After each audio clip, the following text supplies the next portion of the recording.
The second type of masking is called opacity mask in Illustrator, which works a little bit differently than the clipping mask, but again quite similar to the way we use pixel masking in Photoshop.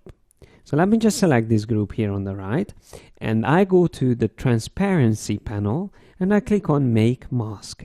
That will create an opacity mask. As you can see, this mask already hid everything from the image. And if I use a tool, let's just say the star tool for example, and I draw with this tool inside the mask, so make sure the mask is selected, then it will control the transparency or the opacity of the object. So you can see that the yellow star is now visible here in the opacity mask. And if we change the color of the star itself to white, the image itself will be more visible. If we change it to a darker gray, it will be less visible. So just like in Photoshop, white shows, black hides in this case. So opacity mask works the same way.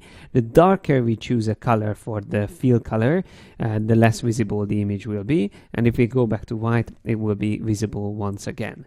And I can turn off the stroke color. So now we have a pure white star, which will show everything which falls inside the star itself. The good thing with an opacity mask is that we can add as many elements as we want. So we can add another star here and another star, and we can move these around easily. So I can select the star itself and move it around wherever I want it to be. I can use rotate tool, rotate it around, and so on and so forth. So these are the two ways to do masking in Illustrator, and both of them are very useful. You can also combine them in a way to achieve what you want. And that's all you need to know in Illustrator about masking. In the next two videos, I'm going to show you how to mask in InDesign.